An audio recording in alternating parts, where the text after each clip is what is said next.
bonsoir à tous. Merci d'être venus ce soir nombreux pour notre nouveau débat, deuxième du genre.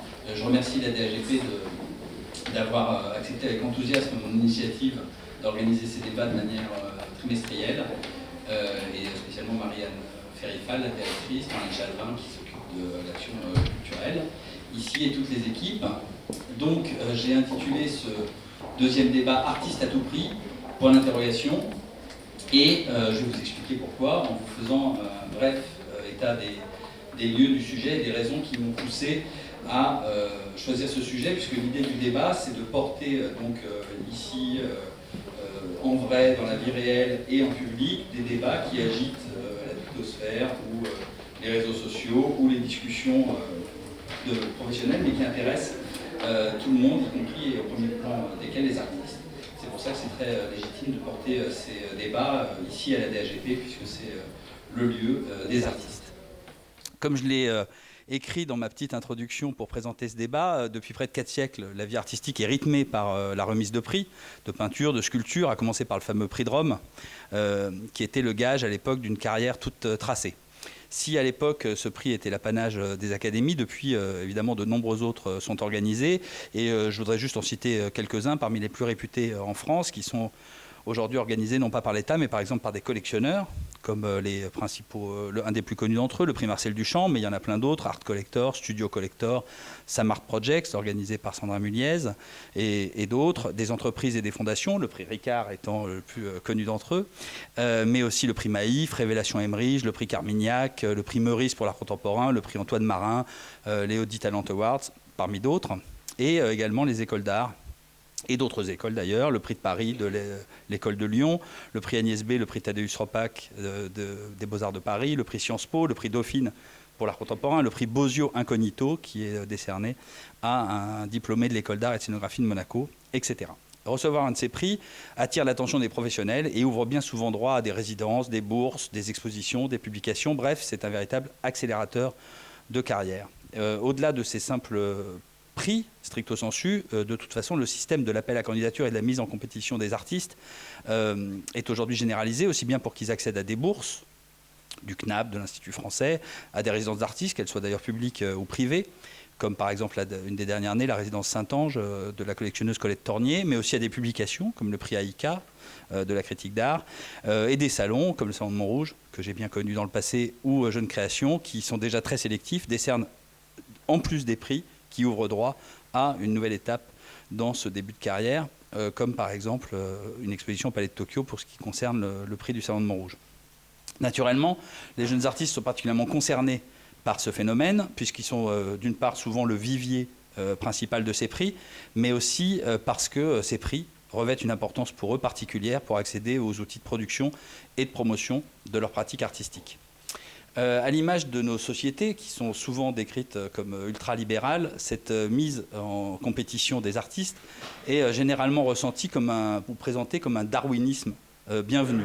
Je rappelle par exemple que à peine nommé, je crois, à la tête des Beaux-Arts de Paris, en 2011, Nicolas Bourriaud défendait le système des ateliers, qui font que les étudiants de première année doivent se faire accepter par un chef d'atelier, artiste, professeur des Beaux-Arts de Paris, comme... il disait, c'est comme dans la vraie vie, il faut convaincre. Donc cette espèce de compétition des artistes, finalement, devrait commencer dès l'école. Cependant, d'un autre côté, de plus en plus d'acteurs du monde de l'art protestent contre cette logique compétitive qui place les artistes en position de concurrence, alors qu'ils les voudraient plutôt solidaires. J'en veux pour preuve l'actualité la plus brûlante, parce que si vous avez regardé, comme moi, la cérémonie des Césars vendredi dernier, vous avez peut-être remarqué qu'à 2 reprises, des gens qui se trouvaient sur scène ont mis en question ce phénomène des récompenses et des prix. Il y a Fanny Ardant, quand elle a reçu le César de la meilleure actrice dans un second rôle, a ainsi déclaré « Je ne sais pas quoi penser des prix ». Et elle a fait une comparaison avec la compétition au début de la Bible entre Caïn et Abel qui a mal tourné, dit-elle. Donc ça donne une image de ce qu'elle pense de la compétition, même si après elle a dit que pour elle une récompense comme ça, c'était comme une glace quand il fait très chaud, c'est à la fois agréable et éphémère. Mais aussi l'actrice et réalisatrice Emmanuelle Berco, qui au moment où elle est venue remettre le César de la meilleure réalisation, a prévenu, c'est un prix où la concurrence, l'esprit de compétition n'a pas sa place, parce qu'on se nourrit des films les uns des autres, On sait combien on en bave, et au-delà de nos goûts cinéphiles, on tisse un lien invisible de fraternité, de solidarité, de respect mutuel.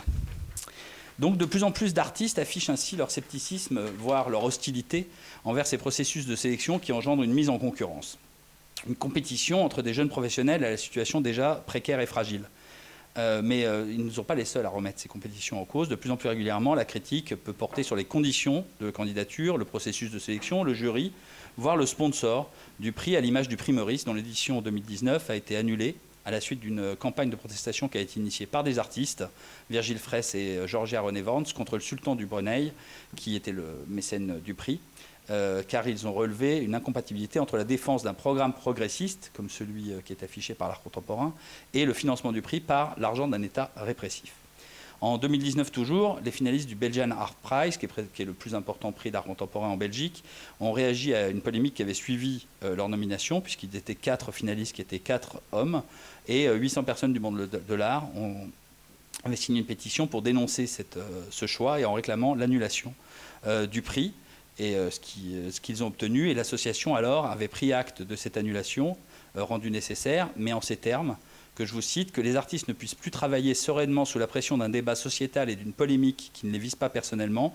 Ils en sont cependant les victimes, avec pour conséquence de les priver d'une reconnaissance nationale et internationale. Il y a quelques semaines, enfin, les 4 finalistes du Turner Prize, le plus prestigieux prix anglais, sans doute un des plus connus dans les prix d'art contemporain dans le monde, ont pour leur part demandé au jury qu'il a accepté de les récompenser collectivement. Cette année, ils ont donc refusé qu'un d'entre eux reçoive ce prix, au nom justement de cette porosité revendiquée aujourd'hui entre l'art et la société.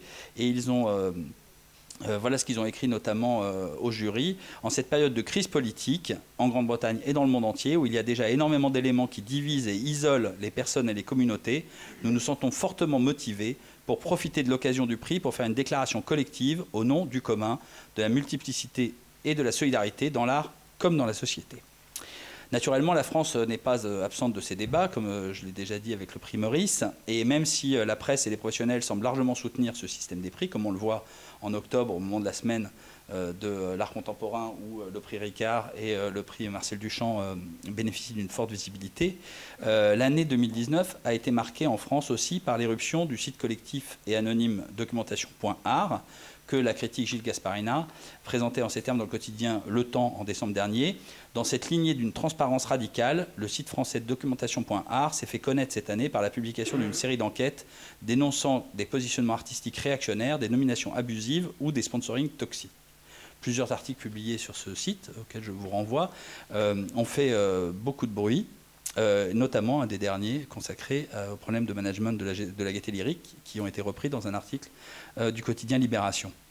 Dans ces articles publiés par le site documentation.art, plusieurs visaient des prix et plus globalement le phénomène de mise en concurrence des artistes entre eux, comme un article du 14 octobre 2019 intitulé « L'ADIAF, plus de 20 ans de féodalisation de la scène française », où l'on pouvait lire notamment « Si le prix Marcel Duchamp échoue du point de vue de son rayonnement, il triomphe dans sa capacité à renforcer les rapports de compétition entre les artistes français et les liens de subordination qui unissent les artistes aux collectionneurs, notamment. »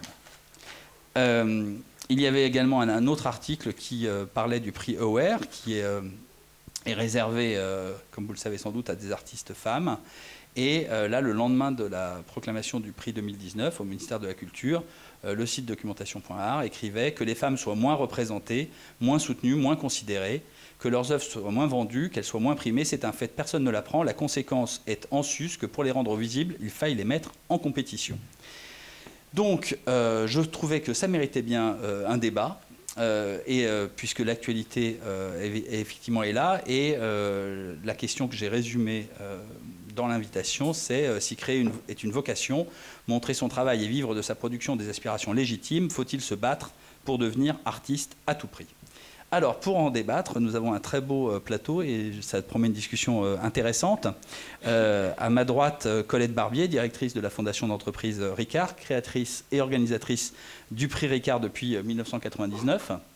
D'après ce que je sais, le lauréat du prix est désigné chaque année à l'intérieur d'une sélection d'une dizaine de jeunes artistes de la scène française, puisqu'ils ne doivent en principe pas avoir plus de 40 ans. Même s'il a pu y avoir des dérogations, je crois, choisi par donc un jury de collectionneurs qui sont Bah, très bien, voilà, bon, donc c'est bien, c'est pour ça justement que tu es là, ma chère Colette. En tout cas, le lauréat bénéficie d'une acquisition d'une de ses œuvres qui est donnée au Centre Pompidou et rejoint les collections du Musée national d'art moderne, et également depuis 2013, je crois, d'un projet à l'étranger qui est financé par Ricard. Thomas Lévillane, cette fois-ci complètement à ma gauche, est artiste, peintre, dessinateur et cinéaste, diplômé de l'école des Beaux-Arts. Tu as fait un court-métrage qui était fort remarqué. Diplômé de l'école justement nationale supérieure des Beaux-Arts en 2004, je crois. Représenté par la Galerie Les Filles du Calvaire. Tu as été sélectionné par le Salon de Montrouge en 2010 pour y exposer. Tu as aussi, au rayon des prix, été 3e prix ex-aequo Antoine Marin en 2014, je crois, et titulaire en 2018 d'une bourse Favu Abroad de la Fondation Darling à Montréal, qui t'a valu une résidence, je crois. Et tu as également été pensionnaire de la Villa Médicis en 2018-2019, qui est finalement l'héritière des prix de Rome, même si ça ne porte plus ce nom. Tu devrais avoir un solo show à la foire Drawing Now à la fin du mois de mars, si il a lieu. J'ai invité le collectif anonyme Documentation.art à participer à ce débat. Par principe, étant anonyme, c'était compliqué d'intervenir en tant que collectif anonyme. Ils ont donc demandé pour les représenter à Tiffany Blanc, commissaire d'exposition, qui est à ma gauche, de venir ce soir pour porter les préoccupations qui sont les leurs. Tiffany, vous êtes membre du programme Wages for Wages Against, qui milite et agit pour une juste rémunération des artistes et plus généralement en faveur d'une économie juste et alternative dans le monde de l'art.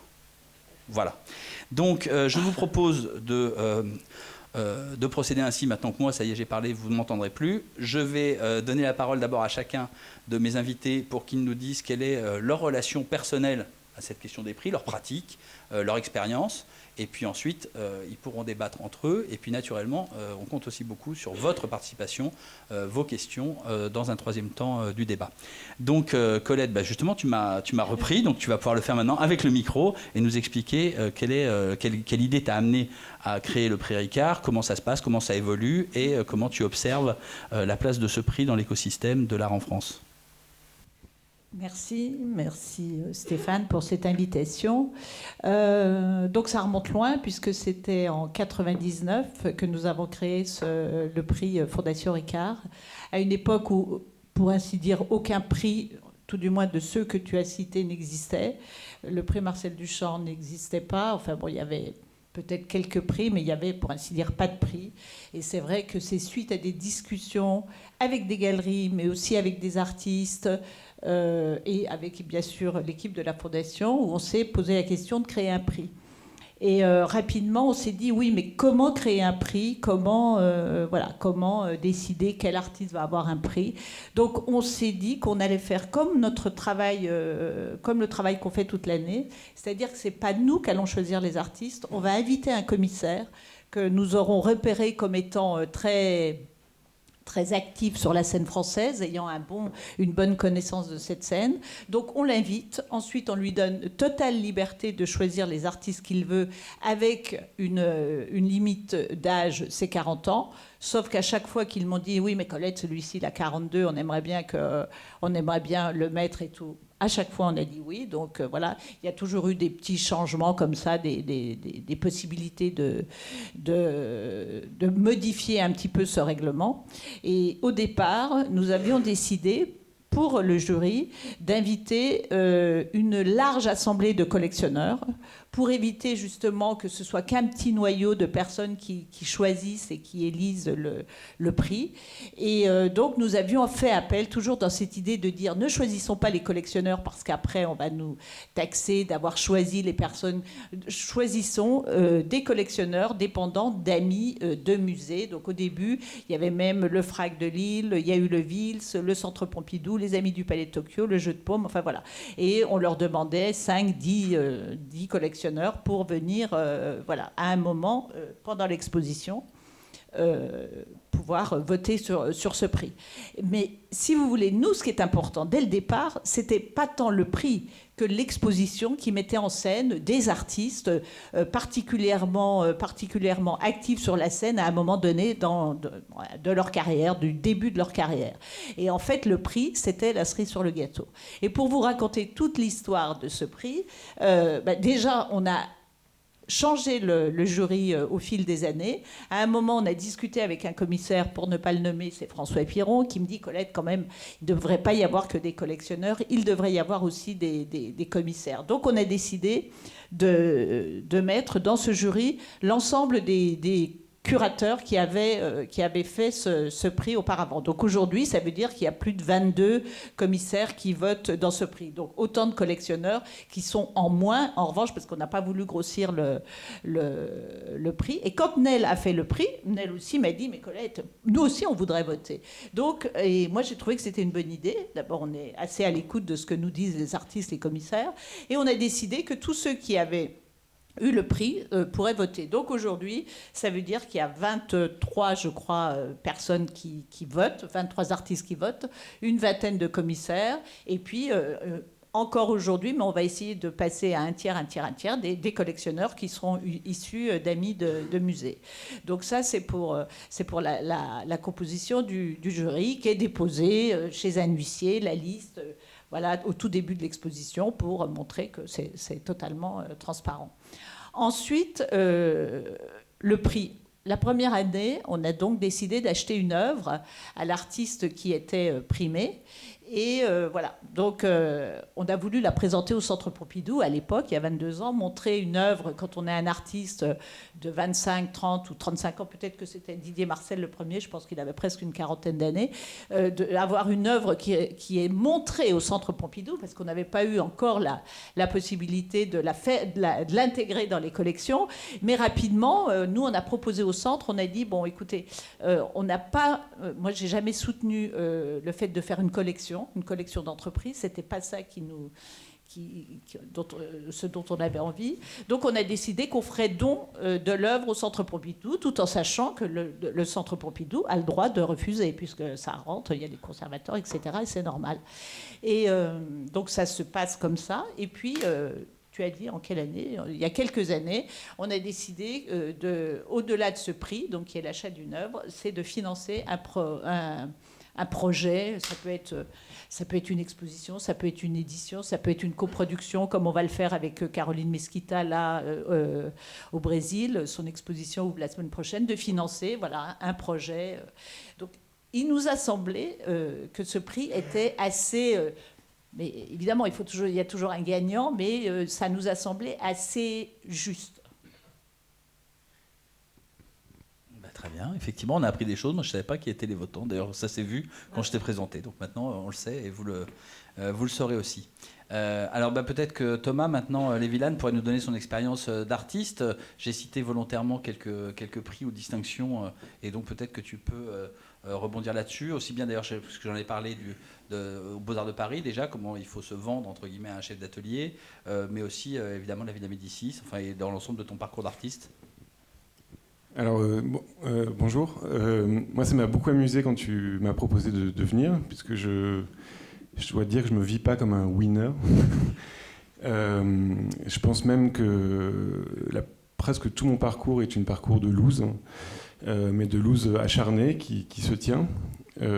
Puisque je vais faire vite, hein, mais en gros, je pense que je suis rentré aux Beaux-Arts dans une envie de faire de la peinture de manière énorme, hein, et que je me suis retrouvé devant un mur qui était à une époque une doxa qui me disait qu'il ne fallait pas du tout peindre, que ce n'était pas possible. Et donc j'ai été refusé de à peu près 15 ateliers de peinture en arrivant aux Beaux-Arts, et que ça a été très compliqué. J'avais juste 17 ans en arrivant, et c'était assez violent.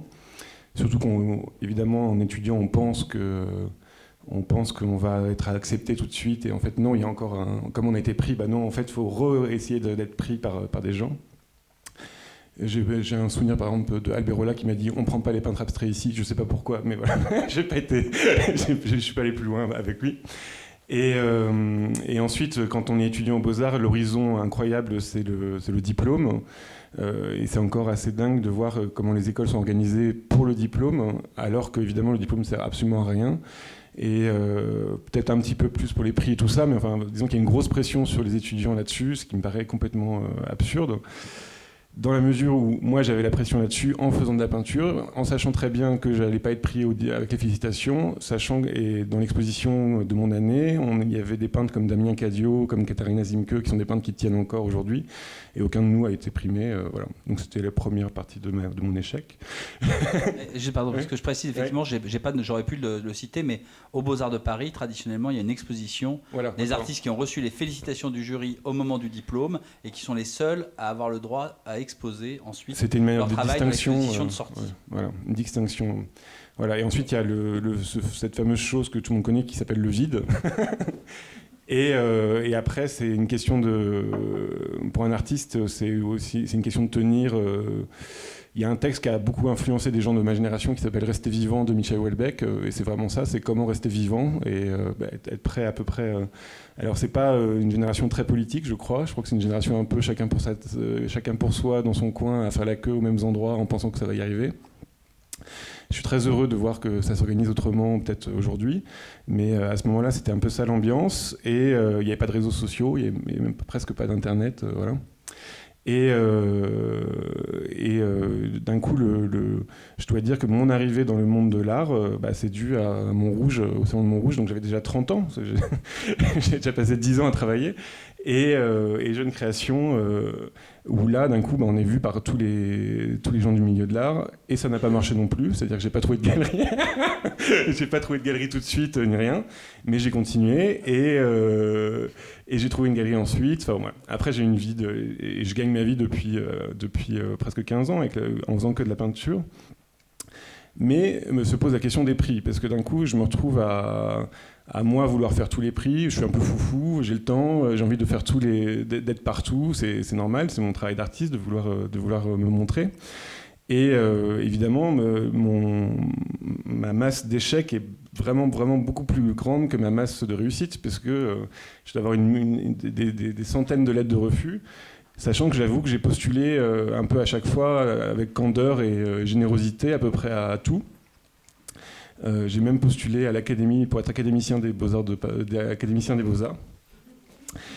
pour les rencontrer, leur parler un petit peu de ces problèmes-là, puisque ce sur quoi j'ai buté le plus souvent, c'est, il faut le dire, une doxa française dans un certain milieu, qui serait le milieu des pairs, qui est que, c'est pas très intéressant la peinture, c'est une chose qui est totalement française, pas du tout, il n'y a pas un pays à part nous qui traitons ça comme ça. Ça a beaucoup évolué, ça va beaucoup mieux, mais il y a toujours, il y a quand même encore des plafonds de verre, quoi.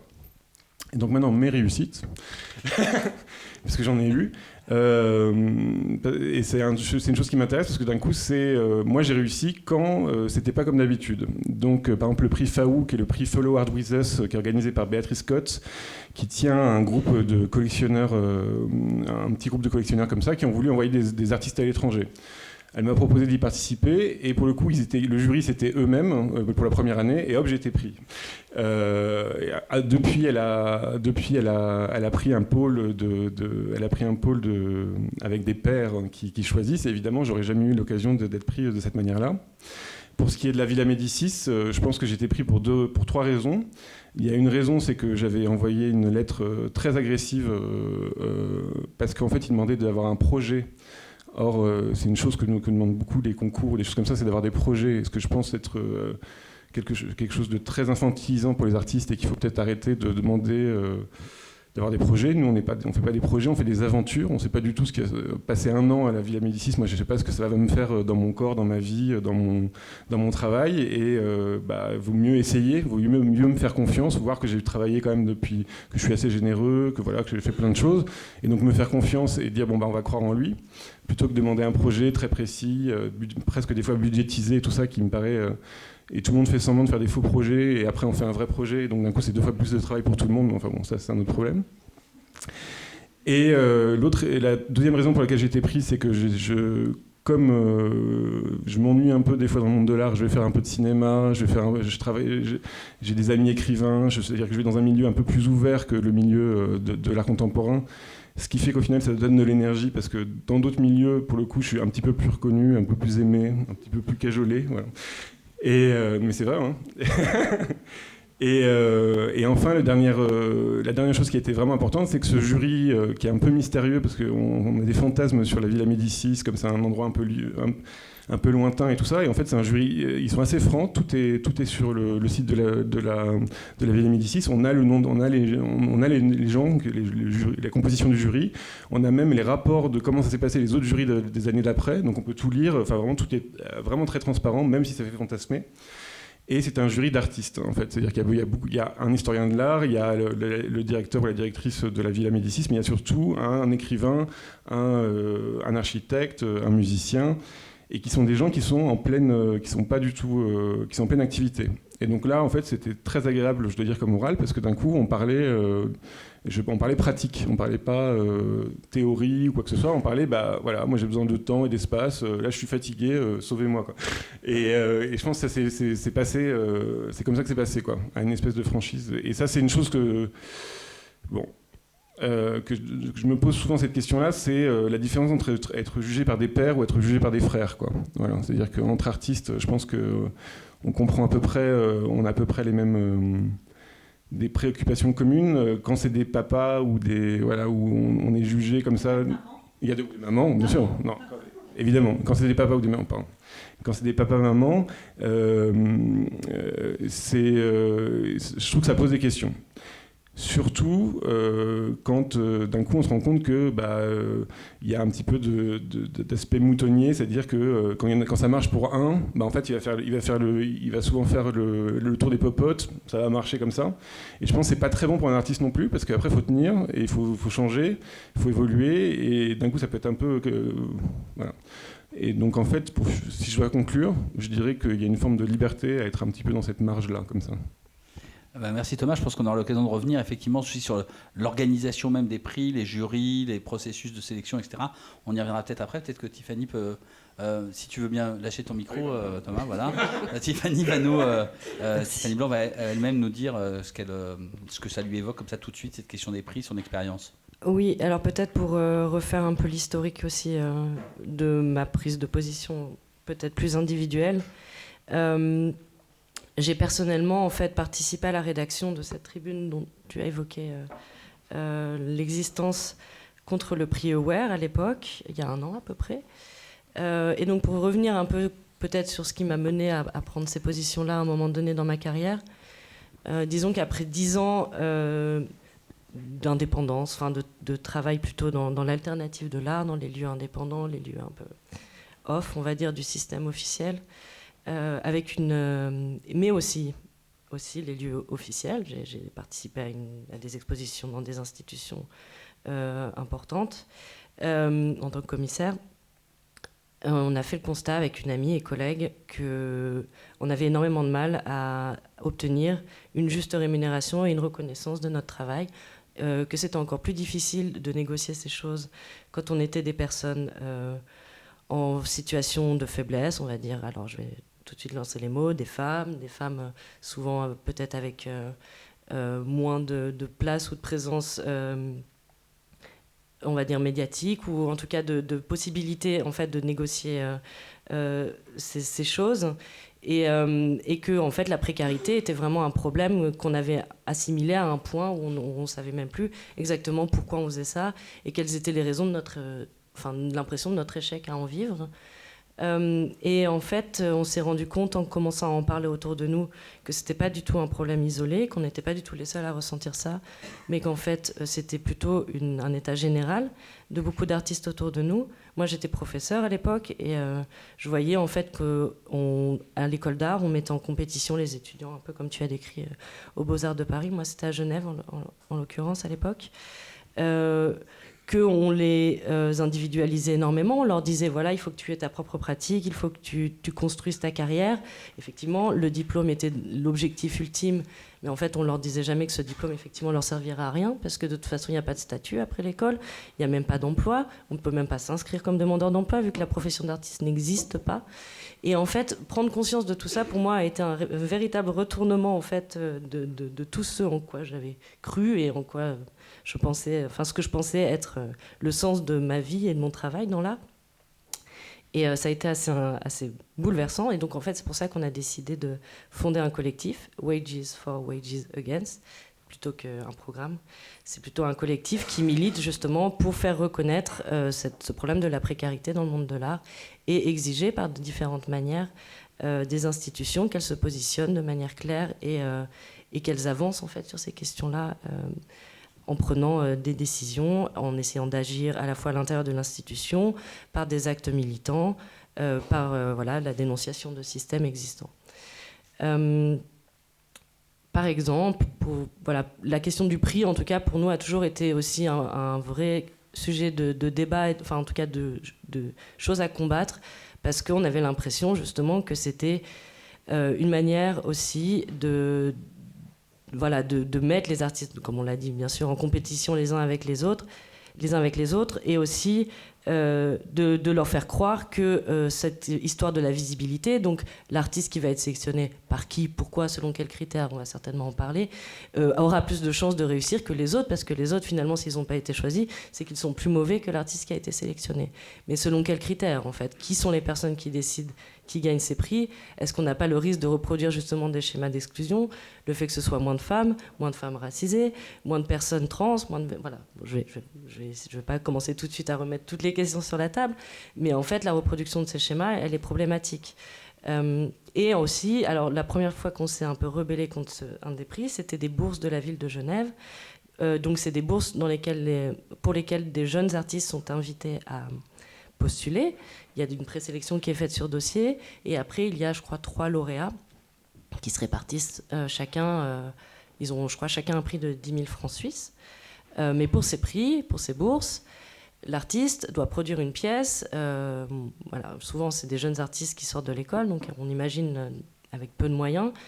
Et rien ne garantit en fait que leur travail fera l'objet d'une valorisation financière, toujours avec cette promesse de la visibilité.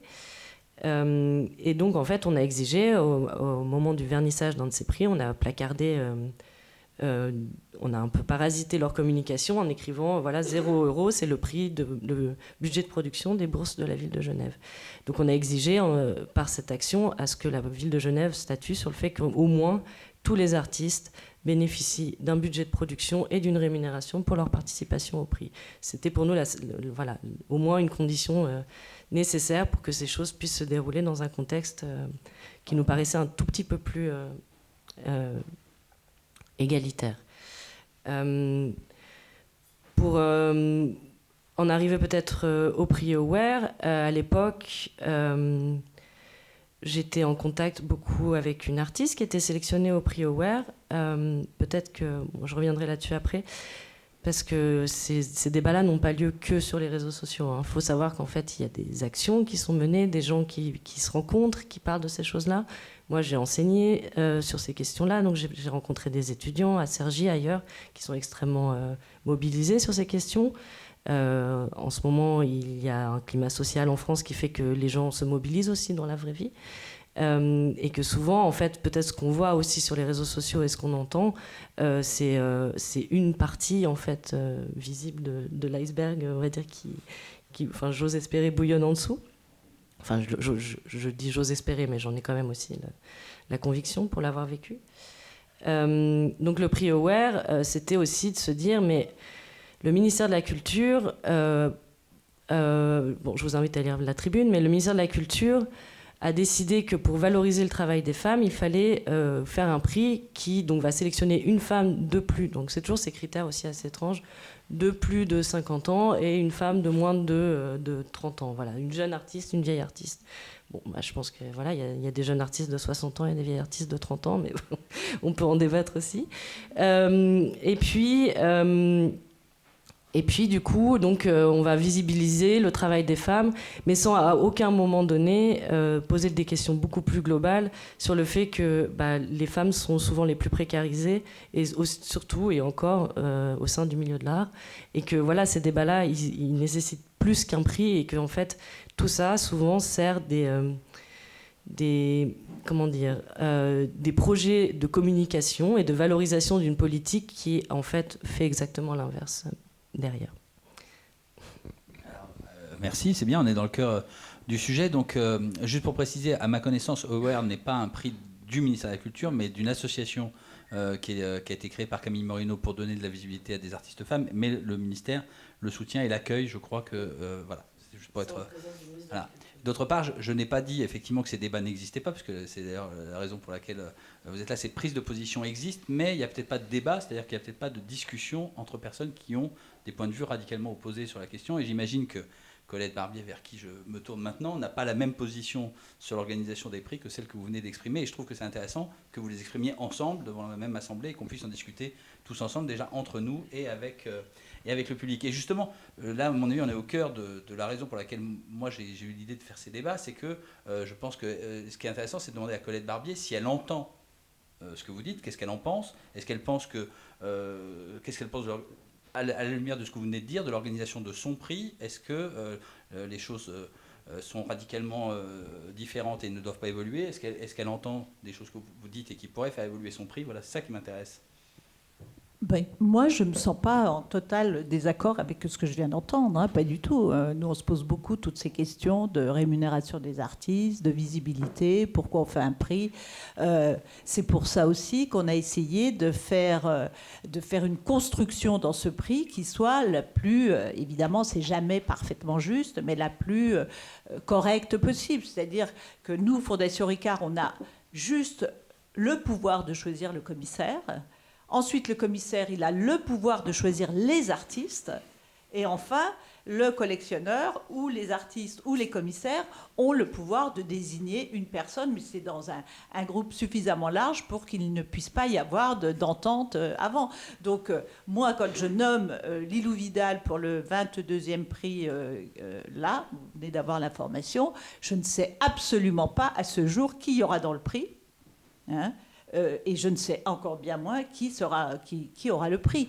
Donc, si vous voulez, je pense que pour nous, ce qui est important quand même, c'est de mettre, évidemment, à un moment donné, ces artistes quand même extrêmement talentueux en avant, comme on le fait toute l'année avec d'autres artistes. Mais pour ceux qui ont le prix, c'est pas toujours ceux qui vont avoir la plus grande visibilité par la suite. On a eu Nel Beloufa qui a raté le prix, ça l'a pas empêché de faire une carrière formidable et ensuite d'être invité comme commissaire à faire à son tour un prix. Donc évidemment que ça met peut-être, mais bon, je vous assure que nous, ce qui est surtout vu, c'est l'exposition, puisqu'elle commence bien avant, 5 semaines avant qu'on détermine celui qui aura le prix. Donc je ne me sens pas du tout en opposition avec ce que j'ai entendu tout à l'heure.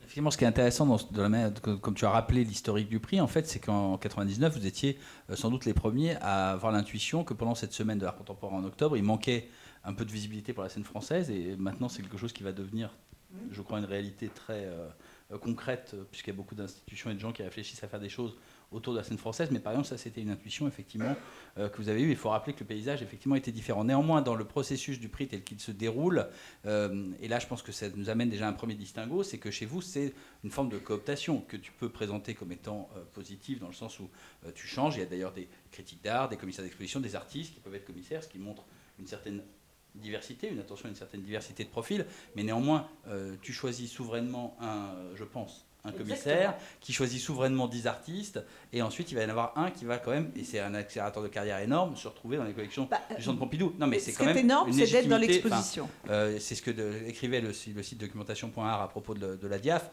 Arriver directement, entre guillemets, dans les collections du Musée national d'art moderne ou exposer au Centre Pompidou, c'est une position légitimante très forte. À l'inverse, et là je voudrais peut-être que Thomas Lévillane réagisse, il y a des prix qui sont sur une base ouverte, c'est-à-dire sur des candidatures spontanées, avec un autre processus de sélection. Et Thomas avait l'air de dire qu'il avait été peut-être privilégié dans ce genre de système où il avait pu accéder directement à un jury, alors que finalement il n'a jamais été sélectionné pour le prix Ricard. Et d'après ce qu'il dit, il y avait assez peu de chances qu'il le soit. Donc est-ce que ça, par exemple, ça fait une différence, ou est-ce que d'autres différences te viendraient à l'esprit en matière de prix ? Moi, je vais juste parler, en pensant à tout ça, il y a aussi un aspect social que je trouve assez important de souligner, c'est que par exemple le prix de moi j'avoue que l'article sur la DIAF, ça m'a fait beaucoup rire et ça m'a fait vraiment plaisir, parce qu'il y a aussi cet aspect-là qu'il faut se rendre compte, c'est que on a des grands collectionneurs qui font toutes ces choses-là, ils jouent, c'est aussi un jeu social pour eux, c'est-à-dire que c'est aussi un moyen de se retrouver et tout ça. Et les artistes, c'est leur vie. C'est-à-dire que c'est aussi, je voudrais pas... moi, ça m'arrive souvent, très souvent dans ma vie, de me retrouver dans des dîners, même dans des appartements magnifiques le soir, et de rentrer à Saint-Ouen dans mon petit truc où j'ai des mecs qui fument du crack devant, quoi. Voilà. Et ça, c'est aussi quelque chose d'important de souligner ça, parce que je pense que c'est ça qui fait partie de la colère pour les artistes. Après, encore une fois, c'est comment on organise la compétition, quoi. Par exemple, quand on parle de cinéma je pense en littérature ou en cinéma, il y a beaucoup plus les artistes impliqués dans les jurys. Et ça peut être aussi une manière de payer les artistes. C'est-à-dire que par exemple, quand on est jury au CNC ou quand on est jury dans quoi que ce soit, on est payé. Et donc d'un coup, c'est une manière d'un petit peu compenser les problèmes. Bon, ils ont aussi comment on appelle ça, le système génial intermittence du spectacle, voilà, qu'on n'a pas du tout et que tout le monde pense qu'on a, voilà, alors que nous c'est aride, il n'y a rien du tout, voilà, c'est le vide. Et pour ce qui est des jurys, bah oui, je pense que c'est vraiment comment ça s'organise en fait, quoi. Voilà. Par exemple, je trouve que Montrouge, ça s'organisait très bien, parce que justement il y avait 10 personnes, j'ai vu ça de près parce que je me suis retrouvé à voir comment ça marchait de près. Il y a un côté comme ça de, mais encore une fois, c'est la question de l'autorité. Je pense que c'est ça le problème Enfin, c'est d'où vient l'autorité. Voilà. Moi, je pense que les prix, c'est intéressant si on se pose la question de l'autorité. Voilà.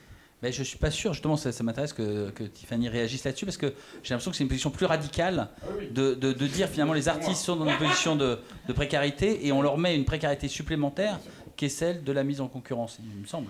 Oui, en fait, très honnêtement, pour moi, le sujet des prix en tant que tel, bien sûr que c'est problématique, mais le problème, il est nettement plus global dans l'économie de l'art. Peut-être que c'est aussi significatif de quelque chose de plus général, mais où en fait le travail n'est pas considéré comme un travail. On est à la DHGP, donc c'est quand même intéressant de souligner que quand même les artistes, et on l'a vu encore dans le rapport de Bruno Racine, le rapport Racine qui vient de paraître, sont considérés comme étant rémunérés sur le droit d'auteur et non pas pour un travail. Nous, c'est une revendication forte. Effectivement, l'élargissement du statut de l'intermittence aux artistes nous paraîtrait être quand je dis nous, je parle de mon collectif, nous paraîtrait être une chose normale. Récemment, le ministère de la Culture a envoyé une lettre circulaire pour demander aux institutions de payer les artistes 100 € par exposition collective. Voilà, on en est là. Donc pour vous dire qu'en fait, quand un artiste prépare un projet, est invité par une institution quand même qui est censée avoir les moyens de payer les gens, je ne parle pas de lieux alternatifs et de petites structures, là on parle d'institutions. L'artiste a plusieurs mois pour développer un projet, participe à des réunions, produit une pièce, ou alors en tout cas travaille à un projet pour présenter une pièce dans l'exposition, doit souvent rédiger des textes, des communiqués de presse. Souvent on lui demande aussi de participer à l'édition d'un catalogue. Et au final, aujourd'hui, les recommandations du ministère de la Culture, c'est de payer 100 € ces personnes. Donc on en est là. C'est ça, en fait, c'est ça qui est très très grave. Voilà, c'est pour ça que, pour moi, le prix, c'est peut-être la manifestation ultime de ce qu'est aujourd'hui l'artiste dans la société. C'est un espèce de faire-valoir. Quand vous avez cité la liste des prix d'un certain nombre de marques qui ont quand même énormément d'argent, qui vont distribuer des miettes, parce que les artistes, au final, ils ont quoi ? Ils ont un prix, on leur achète une pièce. Alors la Diaf, n'en parlons pas, mais c'est clairement en fait les galeries qui doivent produire la pièce pour que finalement la pièce soit acquise. Donc en plus, il y a vraiment, en fait, l'artiste dans ce système, il est broyé et à aucun moment il est justement rémunéré pour son travail. Je sais pas à qui profitent les prix. Je pense pas qu'ils profitent vraiment aux artistes. J'en suis presque intimement convaincue qu'ils profitent plus aux personnes qui les organisent qu'aux personnes qui y participent. Ah, alors Colette, comment ça te fait réagir d'entendre ça ? J'espère que ça profite aux artistes, j'espère que ça profite à notre structure pour qu'elle soit encore plus vue, plus visitée, pour que l'ensemble des expositions qu'on fait tout au long de l'année, des gens qu'on invite à des discussions, puissent aussi bénéficier de cette notoriété. C'est évident qu'un prix, c'est peut-être un moment fort, mais bon, en ce moment, il y a une exposition de Nina Childress qui n'est pas dans un prix, qui n'est pas, et je pense que son exposition sera plus visitée que n'importe quel prix que j'ai fait jusque-là. C'est de la peinture. Ben, c'est de la peinture. Mais bon, oui, bien sûr que je comprends exactement ce qu'on peut dire sur les prix, mais nous, franchement, j'ai l'impression qu'on a essayé d'être au plus juste dans notre processus de choix. Mais évidemment, tout est critiquable. Oui, mais par exemple, si je rebondis sur ce qu'a dit Tiffany, tu l'as dit tout à l'heure, effectivement, tous les artistes bénéficient de l'exposition, donc on est quand même dans ce schéma où les artistes bénéficient du fait d'être montrés, et finalement, ça suffit. Est-ce que les artistes du prix Ricard, par exemple, sont rémunérés? Qu'est-ce que tu peux leur offrir au-delà du simple fait d'exposer? Alors, évidemment qu'ils sont rémunérés pour exposer, comme tous les artistes qui exposent à la Fondation. Les prix sont différents en fonction d'une exposition personnelle ou d'une exposition collective. Il y a systématiquement aussi un budget de production, évidemment. Je ne parle pas de ça pour... Je ne suis pas sûr que ce soit évident pour tout le monde et que ce soit le cas partout. Moi, ça m'est arrivé, je ne vais pas dire le nom parce qu'évidemment, comme c'est un tout petit milieu, mais moi, ça m'est arrivé de faire une exposition personnelle dans une institution privée où absolument tout le monde était payé. J'ai fait la scénographie, j'ai fait la liste de tous les collectionneurs, tout ça, qu'il fallait récupérer les pièces. J'ai vraiment à peu près tout fait et j'ai pas été payé du tout. Alors, c'est même pas venu. Je pense qu'effectivement, parce que bon, évidemment, norme. il faudrait parler ensuite de ce que je l'ai dit un peu au début, de chaque étape de l'organisation d'un prix, effectivement. Et là, je te remercie de préciser que les artistes sont rémunérés chez Ricard, parce que de nouveau, je pense que ça se sait pas forcément. Moi, je ne savais pas forcément, donc je pense que c'est important. Je pense que ça date de 4 ans peut-être. Donc, je trouve que c'est très important de le dire, parce que parfois, effectivement, je comprends que ces prix puissent paraître un peu opaques et même absurdes. Je voudrais donner un exemple qui est celui du prix Marcel Duchamp. Il y a eu des évolutions, comme d'ailleurs au prix Ricard, dans l'organisation du prix, mais disons que jusqu'il y a 2 ou 3 ans, les finalistes du prix Marcel Duchamp exposaient à la FIAC dans un stand, et puis le lauréat exposait au Centre Pompidou. Cette procédure a changé. Maintenant, les 4 finalistes exposent au Centre Pompidou. Néanmoins, il existe toujours un prix. À ma connaissance, ce prix ne se matérialise par rien de plus. En fait, c'est juste l'exclusion des 3 autres. C'est-à-dire, il y en a un qui a le prix. Mais en fait, les 4 ont exposé. Et il n'y a plus de prix. Avant, le prix, c'était d'exposer au Centre Pompidou. Maintenant, ils exposent tous les 4. Alors, il y a peut-être un chèque, je ne sais pas. Mais en tout cas, le vrai prix, c'était quand même d'exposer au Centre Pompidou. Et donc, oui, mais...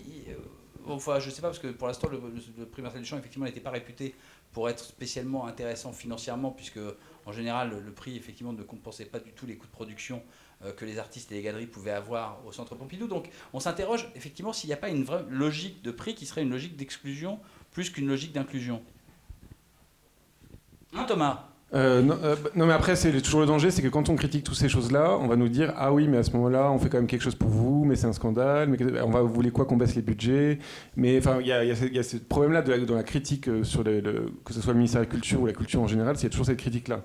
Moi, j'avoue que l'impression que j'ai, c'est de gâchis total. C'est-à-dire que je vois des tas d'artistes partout, super bons, de super bonne qualité, avec énormément d'énergie, et je les vois avec des grosses cernes. Je ne parle pas de moi, je parle de plein d'autres artistes.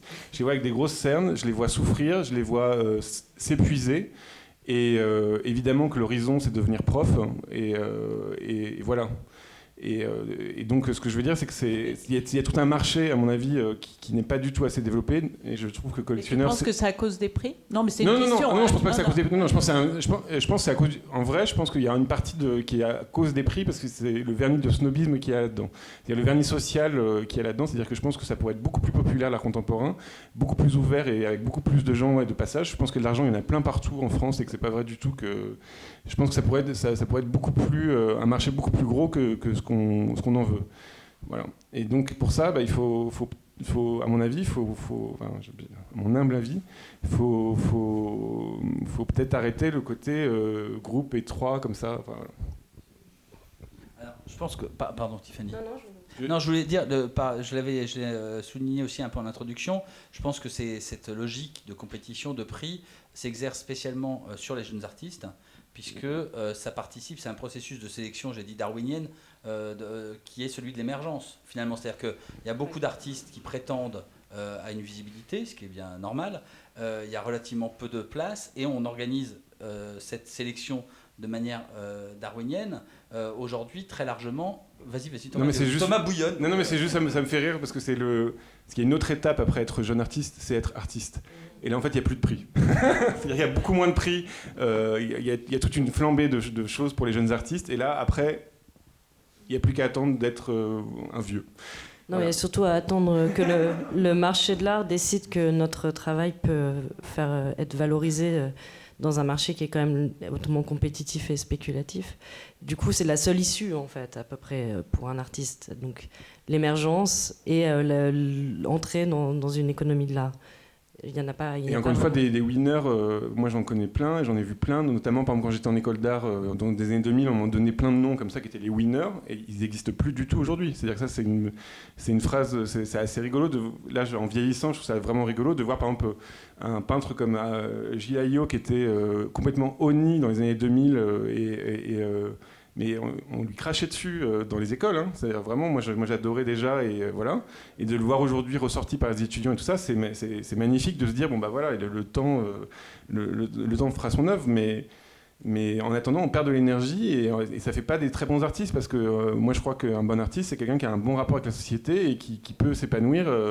Enfin voilà, je trouve qu'il y a par rapport à...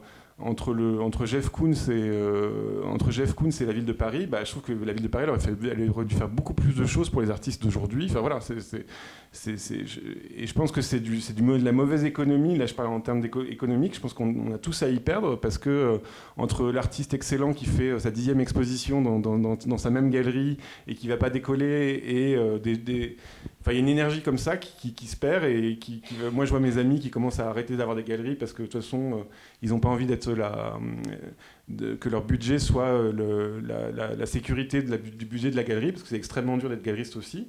Et donc tout ça est petit et étroit, alors qu'il manquerait 30% d'argent à tout le monde, quoi. Et ça, je pense que c'est une question d'ouverture, comme avec galeriste ou des choses comme ça. Mais ça se joue aussi dans les médias où, bah voilà, moi je sais que par exemple, c'est un tout petit détail, mais France Culture, il y avait art et création, puis il y avait pas, il y avait théâtre, cinéma, photographie, je sais plus quoi, et il n'y avait pas art plastique ou quoi que ce soit. Et je me suis mis à une fronde à gueuler pour ça. Ils ont mis peinture.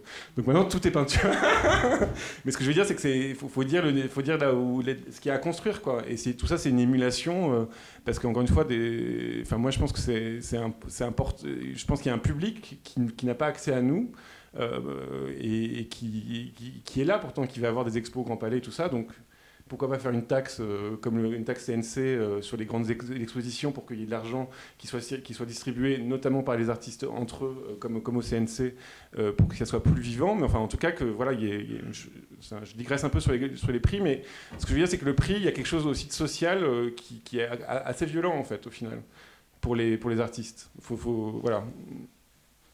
Oui, alors donc justement, je parlais il y a des prix comme le prix Marcel Duchamp qui est pour des artistes et pas des jeunes artistes. Donc, enfin, je ne sais pas à quelle frontière tu mets les jeunes artistes.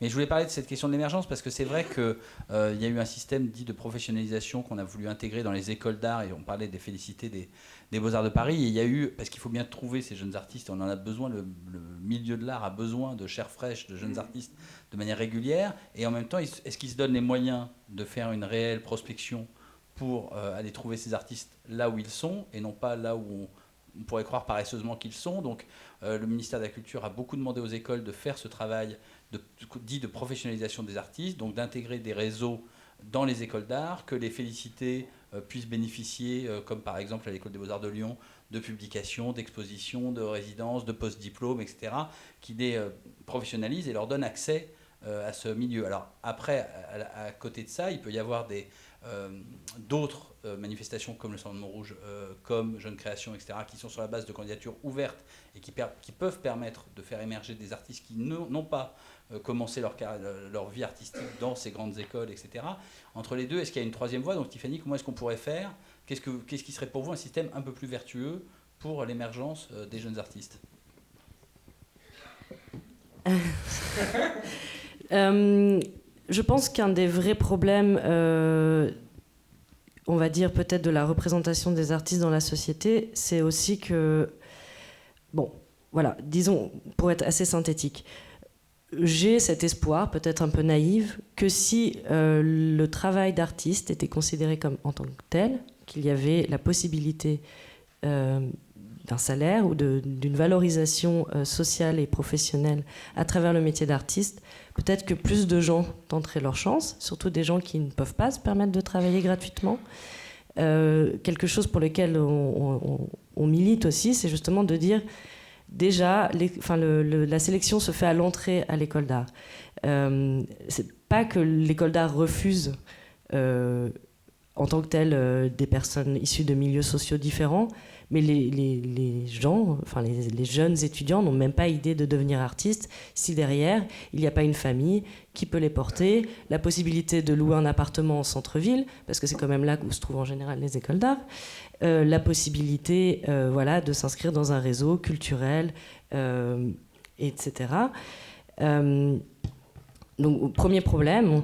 La suite, c'est que si on envisage la profession d'artiste comme une vraie profession, avec un diplôme qui a une valeur, peut-être que ça inciterait d'autres personnes.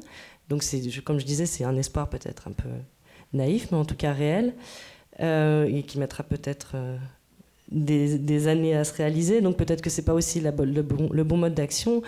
Ma forme à moi de militantisme, c'est aussi plutôt de faire en sorte que les personnes qui ne sont pas visibles, qui n'ont pas accès à ces choses-là, puissent l'être différemment, autrement, en revendiquant des droits, en inventant aussi d'autres modes de travail. Il faut voir aussi, on en a un peu parlé tout à l'heure, la verticalité du système, la position donc, du directeur de l'institution, qui va nommer des commissaires. Alors même quand on reçoit un carton d'invitation pour une exposition dans un FRAC, c'est le ministre de la Culture, le chargé de la culture de la DRAC de telle région, le directeur de l'institution, le commissaire qui va potentiellement exposer un ou plusieurs artistes. Donc il y a une forme de verticalité qui fait qu'en fait ce système de toute façon ne peut pas en fait valoriser des choses qui viennent plutôt du bas. Voilà. C'est quand même très problématique. Des choses, il s'en passe beaucoup dans des lieux un peu alternatifs. Et voilà, peut-être que l'idée de travailler le collectif, de travailler aussi autrement la question de la signature de l'artiste et de la valorisation de la signature de l'artiste, c'est des pistes que moi j'essaye d'explorer, en tout cas dans mon travail. Je travaille de manière quasiment maintenant que collective. Mais j'ai l'impression que de toute façon, à un moment donné, il y aura une confrontation, en tout cas, entre ces modes d'action et ces modes de pensée avec l'institution. Alors c'est intéressant parce que moi c'est quelque chose que j'avais ressenti effectivement à la fin de la période où je m'occupais du Salon de Montrouge, c'est qu'il y a des artistes qui étaient de plus en plus mal à l'aise avec ce système de compétition et qui finalement, même s'ils avaient été choisis, comme tu as eu la gentillesse de le souligner Thomas, à l'issue d'un processus particulièrement démocratique et ouvert, se sentaient très mal à l'aise avec ce processus. L'idée même d'être en concurrence ou d'être en compétition. Est-ce que, par exemple, c'est quelque chose qui est arrivé au prix Ricard ? On sait qu'au prix Marcel Duchamp, il y a des artistes qui ont refusé de concourir. Est-ce que ça vous est arrivé ? Comment tu réagirais dans ces... Je ne sais pas, le cas s'est présenté une fois, mais c'est parce que il reprochait à Ricard de soutenir la tauromachie. Et on a accepté, on a compris, voilà, et entre-temps, on a arrêté la tauromachie, mais quelques années plus tard. Mais non, on n'a pas eu de... Je ne crois pas avoir eu de cas où les artistes ont refusé d'exposition au prix. Il ne me semble pas. Je trouve pas ça si drôle parce qu'en fait, ça pose la question aussi de la neutralité de l'argent. L'argent qu'on prend... C'est-à-dire que moi, ça m'est arrivé de refuser à un collectionneur de lui vendre une pièce parce que je savais ce qu'il faisait, quoi. Et il faisait quoi ? Un truc dégueulasse. Non, mais c'est intéressant parce que c'est comme l'histoire du bouquet de Jeff Koons, c'est-à-dire qu'est-ce qu'on fait d'un don qui serait neutre parce que voilà, on donne comme ça. Et non, en fait, c'est pas neutre, quoi. Voilà. Surtout en art. Moi, je voulais revenir sur ce que tu as dit que la façon de faire la sélection pour Montrouge était plus démocratique. En quoi elle était... C'était un petit peu du second degré. Ah bon, non, mais tu sais bien que je ne comprends pas le second degré. Très simplement, c'est vrai que quand moi, en tout cas, la manière dont je m'en suis occupé, dont j'ai mis un peu les choses en place à partir du moment où je m'en suis occupé, c'était effectivement d'abord une candidature ouverte. Quand j'ai quitté Montrouge, je recevais 3000 dossiers par an, que je regardais moi les 3000, oui, mais c'est pas des artistes que moi j'avais sollicités. Donc je voyais un certain état des gens qui voulaient candidater, c'était pas moi qui les avais sollicités. J'essayais ensuite, moi en tout cas c'est ma manière de faire, de construire la sélection comme une pyramide qui partait d'en bas justement, c'est-à-dire que la sélection finale soit la plus représentative possible des 3000 candidatures de départ, sachant qu'effectivement il y en avait peut-être que 60. C'était une sélectivité absurde. J'ai toujours dit, d'ailleurs je l'ai dit aux artistes, j'ai toujours dit à tout le monde que 2%, il y avait évidemment bien plus que 2% d'artistes qui méritaient d'exposer au salon. Mais j'essayais en tout cas que les 2% qui exposaient représentent le mieux possible la diversité des pratiques, des parcours, etc. Il n'y avait pas de limite d'âge, par exemple. Enfin voilà, j'ai essayé un petit peu d'enlever tout ça. Il y avait un lien fort avec la France, mais tous ces critères étaient extrêmement flous volontairement. Et ensuite, puisqu'effectivement je pensais qu'il fallait que ce soit une sélection à la fois personnelle et collective, j'invitais un collège critique que j'appelais collège critique d'une dizaine de membres qui était renouvelé au moins aux 2/3 chaque année et qui comportait à chaque fois des gens de profil là aussi très différents, artistes, collectionneurs, critiques, écrivains, etc. pour essayer d'avoir un regard. Voilà, c'est comme ça que moi je l'ai fait, hein, je survalorisais l'engagement individuel. C'est-à-dire que quand un membre du collège critique disait moi celui-là je le veux absolument, ça avait beaucoup plus de poids que 3 personnes qui disaient mollement oui celui-là pourquoi pas, etc. J'essayais de trouver, c'est toujours très compliqué de faire une sélection. J'essayais disons de combiner. C'est un peu comme ça que Marion Bataillard s'est retrouvée au Palais de Tokyo, puisqu'elle a été prise par Aurélien Bélanger et ensuite par le réalisateur Olivier Assayas qui était en jury. Voilà. Et je pense qu'effectivement, elle aurait eu assez peu de chance d'avoir une exposition personnelle au Palais de Tokyo si ça n'avait pas été par ce biais-là. Donc c'était pour moi une manière de me sentir un tant soit peu utile, en effet. Je pense que maintenant, c'est peut-être le moment d'interagir avec... oui, je sais que... Voilà, on va vous donner la parole, puisqu'on a la chance d'avoir dans la salle beaucoup d'artistes, de galeristes, de critiques, etc., qui ont certainement un point de vue d'abord sur la question, et puis des questions à poser à nos invités, je l'espère, donc pour commencer.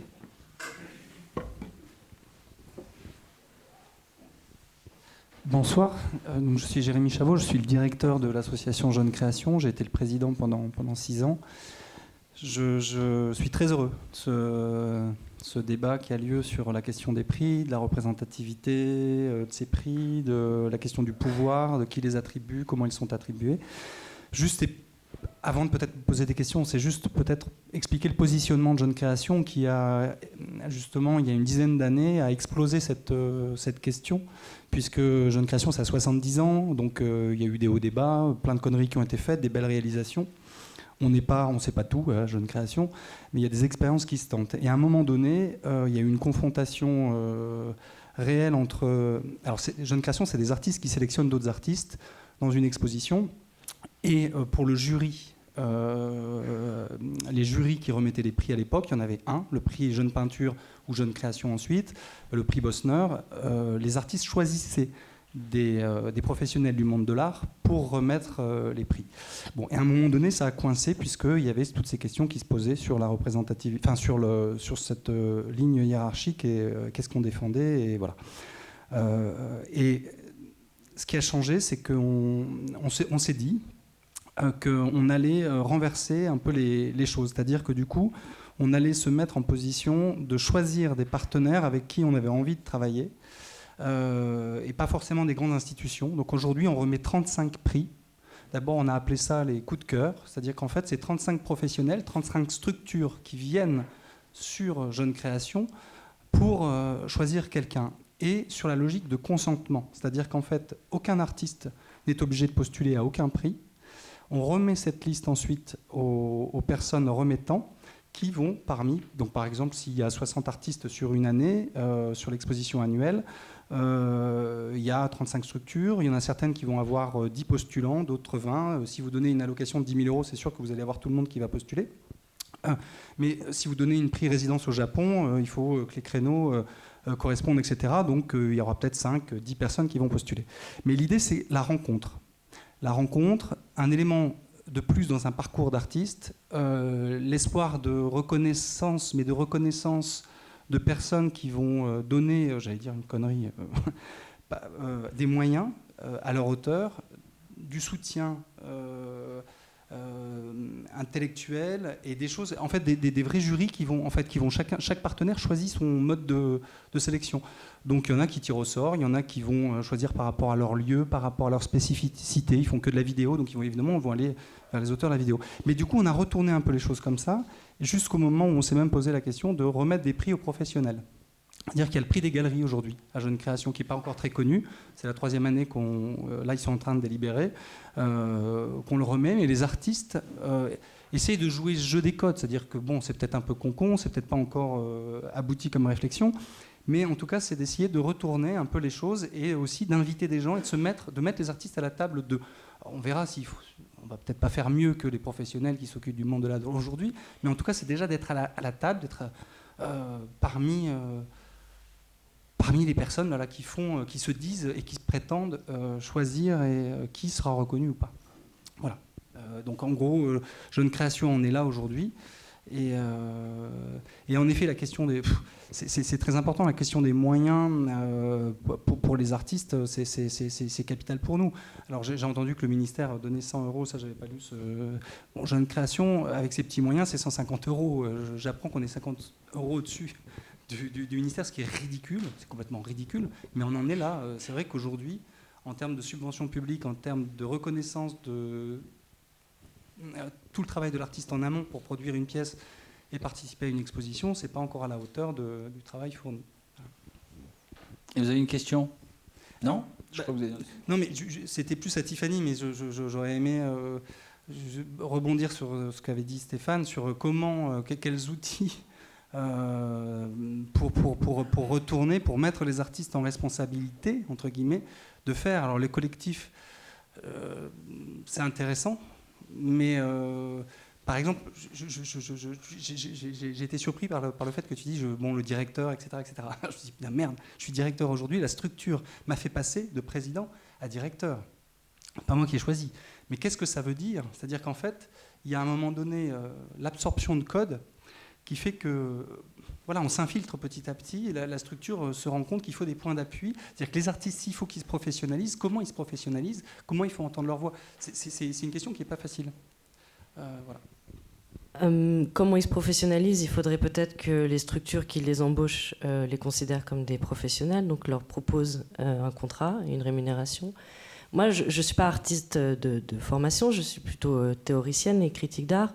Par exemple, quand le Centre Pompidou nous avait invités à organiser une exposition, nous avait proposé, je crois, un cachet de 1 000 € pour, donc, on va dire, une petite année de travail. Aujourd'hui, je me dis, mais pourquoi le Centre Pompidou ne m'a pas proposé un contrat à temps partiel, hein, je ne demande pas un contrat à 100%, pour la durée de préparation de l'exposition. En fait, c'est-à-dire que maintenant, je ne comprends même plus en fait, pourquoi on accepte ça, vraiment. Donc moi, une des premières choses que j'ai décidé de faire, c'est de l'appliquer à ma propre vie, c'est-à-dire de ne plus accepter de travailler gratuitement.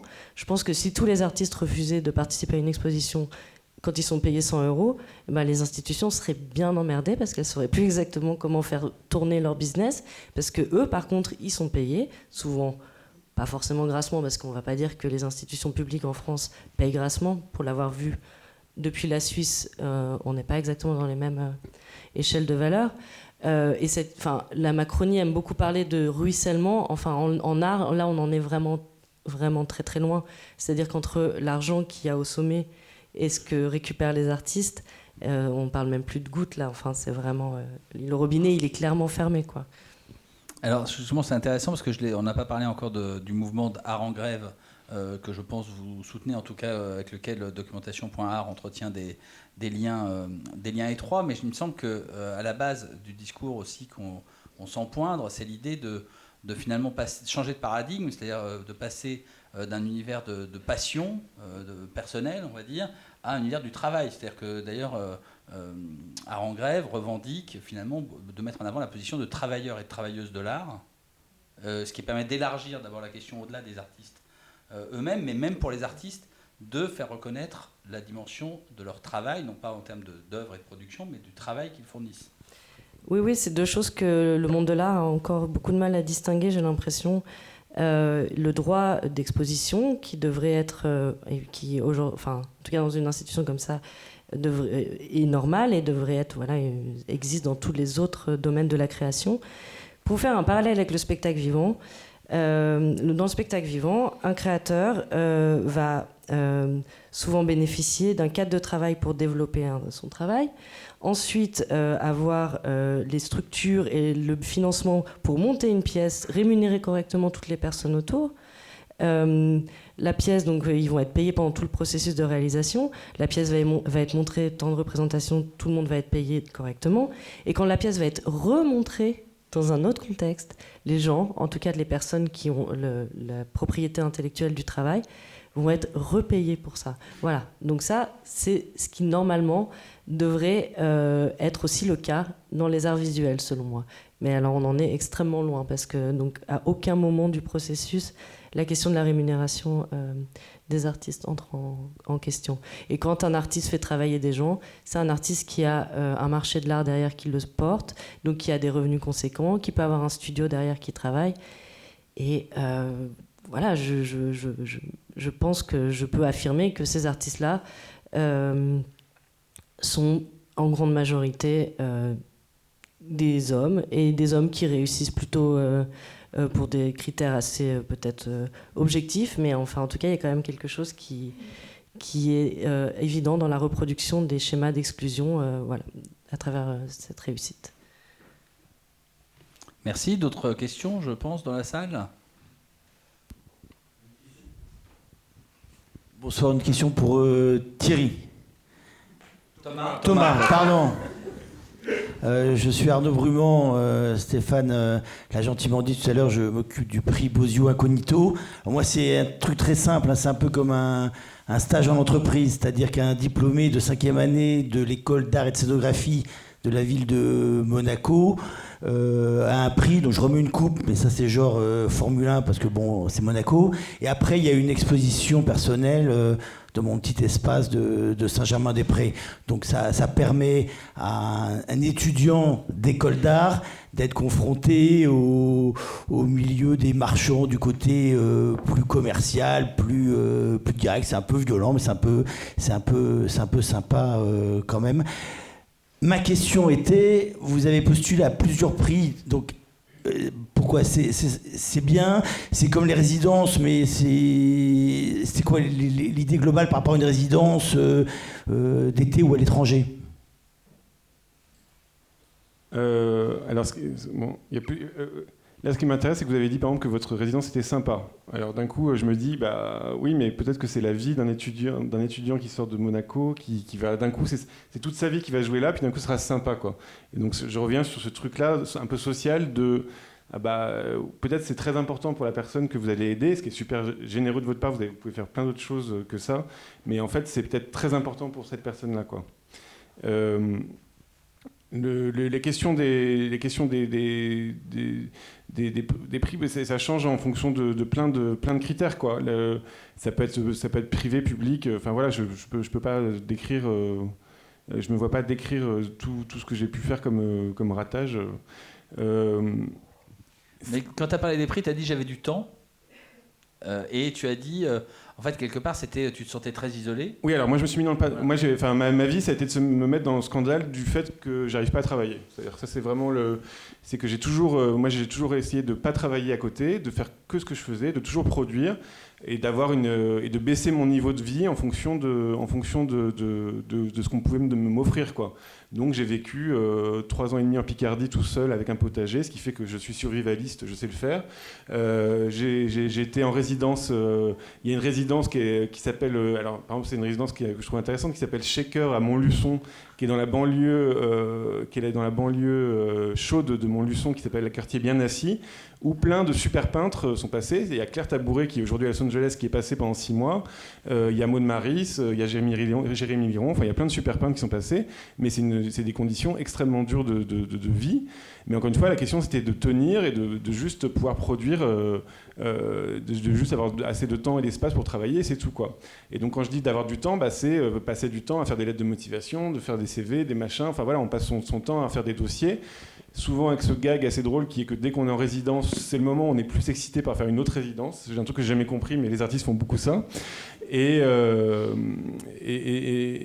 voilà. Et après, c'est autre chose que je voulais dire quand même, c'est encore une fois sur cet aspect social, c'est que moi je sais que la vie à Médicis, je l'ai eu aussi parce que je suis un beau parleur, c'est-à-dire que j'ai un côté, je sais faire le bourgeois, je sais parler avec du spectacle et tout ça, et que ça comptait énormément à l'oral. C'est-à-dire que je pense qu'il y a aussi une barrière sociale de la vie à Médicis à cause de ça, parce que, alors c'était la première année où il y avait plus de femmes que d'hommes qui ont été sectionnés, depuis 1666, mais en tout cas c'est un enjeu. La parole est un enjeu très très important dans ce concours, quoi. De la même manière que la Casa Velasquez, c'est la même chose et tout ça. Il faut savoir s'exprimer, il faut savoir se présenter, et c'est pas donné à tout le monde. C'est pas si facile que ça, quoi. Pour un artiste qui a autre chose à faire normalement. Merci. Prochaine question. Bonjour. Moi, je suis sorti des Beaux-Arts en 2009. Je m'appelle Johan Paunov. Je suis sorti avec Daniel Flammer, juste ici. J'ai eu la chance d'exposer à la Fondation Ricard parce que j'avais été invité par Nel Beloufa. Donc c'était une grande chance pour moi. Mais j'ai envie de dire juste qu'il n'y a pas de volonté politique de la mairie ou je sais pas. On manque de soutien, en fait. On manque de soutien, surtout quand on est artiste et qu'il faut travailler à côté, tout ça. En fait, je voudrais dire quand même qu'on a appris en philosophie aussi à l'école qu'il y a de l'inégalité dans le fonctionnement humain, parce qu'il y aura toujours celui qui chantera mieux, qui dansera mieux, qui peindra mieux, depuis la nuit des temps. Mais pour ça, il faudrait encore qu'on ait de la visibilité pour qu'on le voit, ça. Donc peut-être que certains ont plus de mal à se faire entendre. Par exemple, moi, j'ai pas les grandes qualités de Thomas pour bien parler. Mais je te félicite, en tout cas, pour ton parcours. Et alors, pardon, non, c'est intéressant parce que donc, vous étiez dans la sélection du prix Ricard, invité par Nel Beloufa, c'est ce que vous avez dit. C'était pas dans l'exposition de Naïl, pardon. Une exposition qui s'appelait Supernaturel. Et c'était bien parce qu'il y avait la galerie Taraziev qui m'avait repéré justement à cette occasion. Après, j'avais juste un petit atelier à Montreuil et j'ai pas trop osé lui montrer tout ça, quoi. Mais je suis allé la voir et puis c'était quand même sympa. Maintenant, je la connais un peu, mais elle n'est toujours pas venue à l'atelier. Voilà. Mais quelle était votre question ? Non, mais c'était voilà, pour avoir ce genre de détails. Merci beaucoup, c'était tout à fait intéressant. Prochaine question ? Ici ?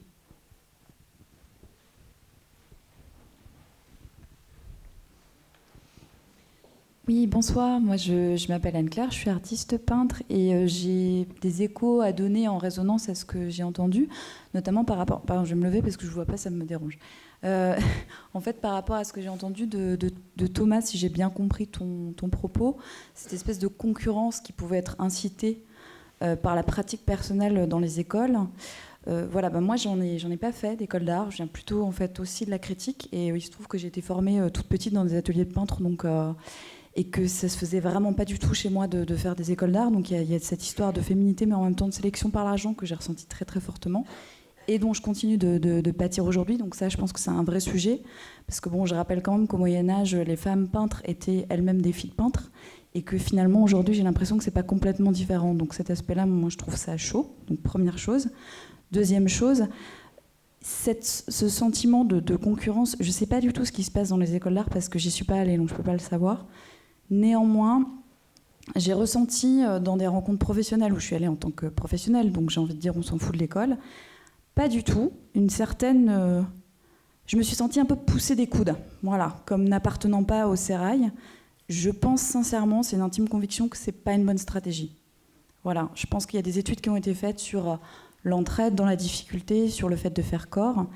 Et j'aimerais inviter à réfléchir autour de ce sujet-là, parce qu'il me semble que c'est pas du tout une bonne stratégie. Je pense pas que ça fasse de bons artistes pour personne, ni ceux qui en sont exclus, ni ceux qui s'en excluent.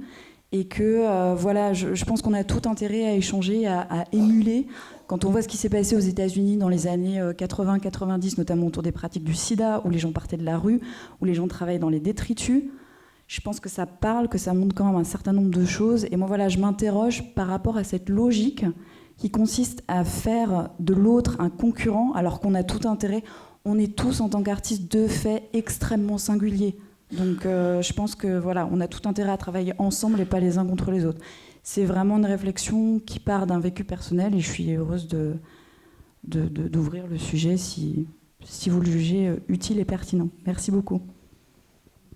Ben merci, je pense que Tiffany, c'était un peu le thème aussi de choses que vous avez pu dire dans votre intervention. Et justement, j'étais étonné que ça vienne pas plus et aussi tard, parce qu'il me semble, moi, pour ce que j'observe dans la société de manière générale, que les nouvelles générations ont du mal avec cette question de la compétition. Je le vois avec des gens qui sont aussi dans le milieu scolaire, en classe préparatoire, par exemple, où cette tradition de la compétition est très forte parce qu'il y a un concours derrière. Il y a de plus en plus, me semble-t-il, d'élèves qui refusent cette logique et qui choisissent d'autres voies qui paraissent peut-être moins des voies d'excellence, mais qui peuvent faire des parcours tout aussi brillants. Mais alors vous, comment vous faites, vous, n'ayant pas fait d'école, est-ce que vous avez postulé vous-même à des prix? Comment est-ce que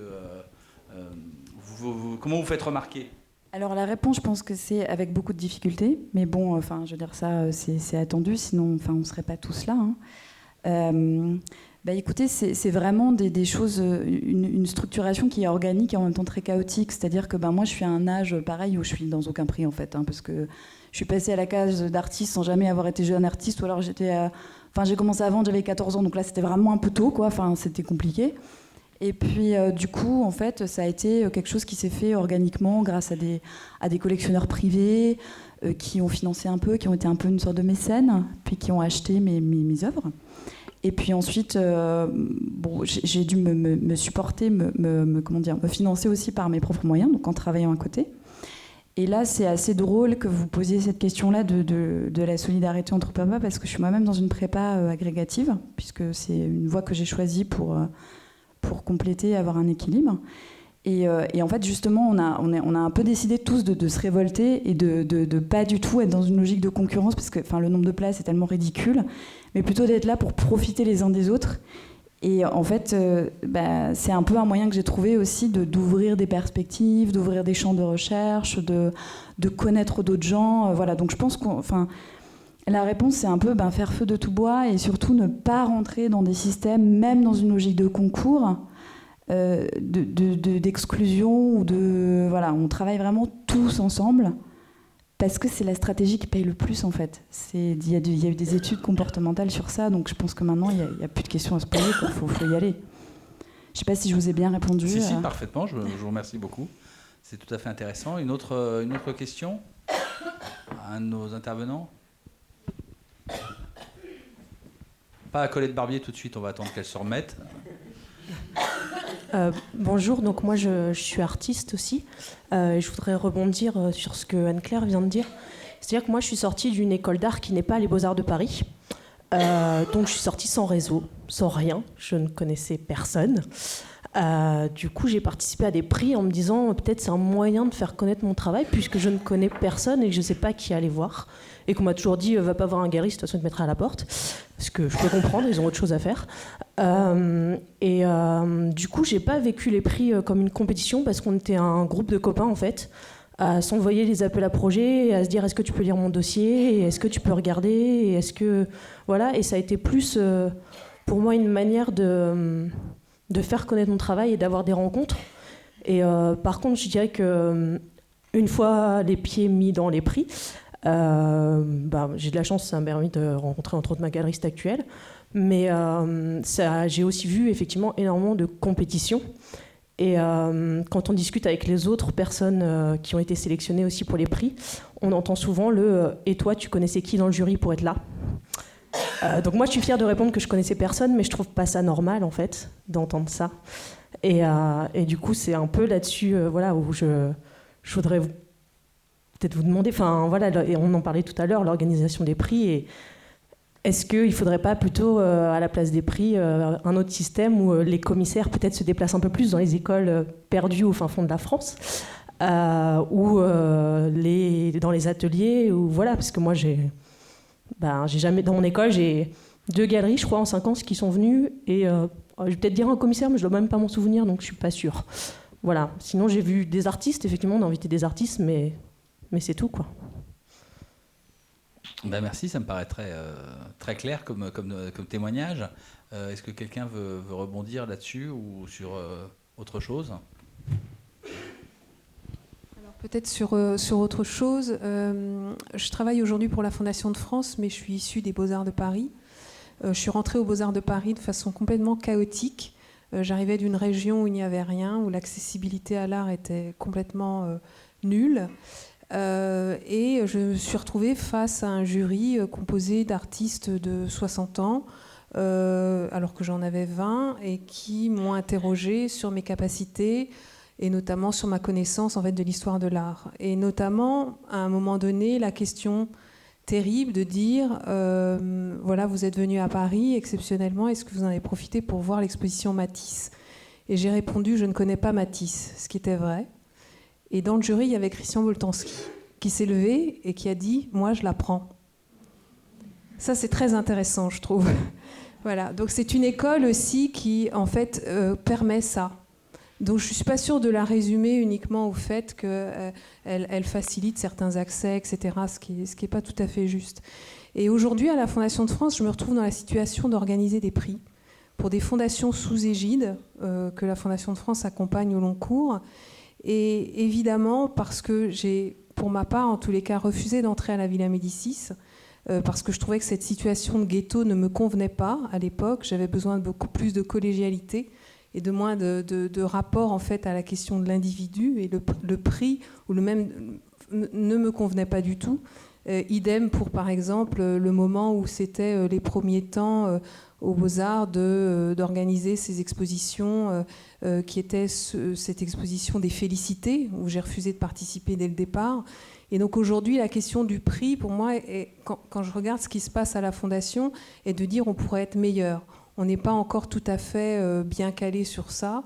Ma question est, qu'est-ce que serait finalement un prix idéal pour les artistes, dans le respect de leur travail, pour le fait que nous, on a aussi parfois des contraintes, c'est-à-dire qu'on a reçu de la part des testateurs des conditions en fait, de fonctionnement sur lesquelles on ne peut pas vraiment, on peut pas passer au-delà.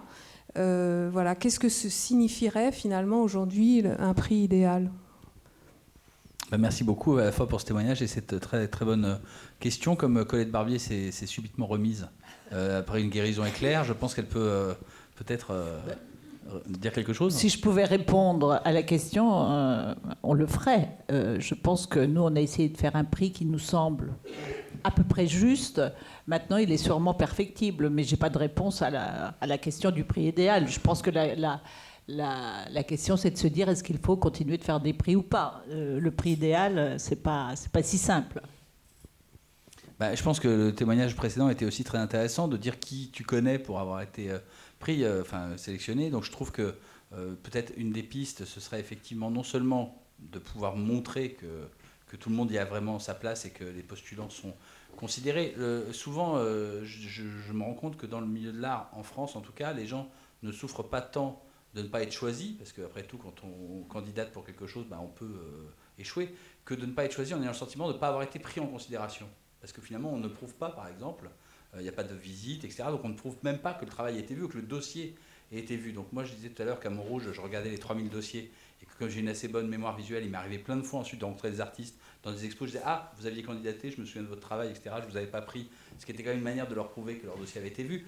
Mais j'aurais aimé, et je n'ai pas pu le faire dans le cadre du Salon de Montrouge, et aussi peut-être parce qu'il y avait trop de postulants, mais par exemple que chacun reçoive un message individuel, un retour sur son travail. Parce qu'un artiste qui fait l'effort de candidater, je trouve que ce serait bien de pouvoir le dire. Alors moi, j'avais 5 ou 6 messages types, donc j'essayais d'orienter, ou parfois, même des gens que je refusais, je les encourageais. D'ailleurs, il m'est arrivé au moins une fois de recevoir un livre de quelqu'un qui me disait « J'ai candidaté 5 fois à Montrouge, vous ne m'avez jamais pris, mais vous m'avez toujours envoyé un mot très gentil d'encouragement. Donc je vous envoie ce livre, ce que je trouvais vraiment incroyablement gentil de sa part. Mais c'est vrai que j'étais navré de ne pas pouvoir donner cette réponse individuelle. Je pense que ça, par exemple, c'est quelque chose de très important. Vous parliez, vous, de ce que je pense que vous étiez en province, de ce que vous dites.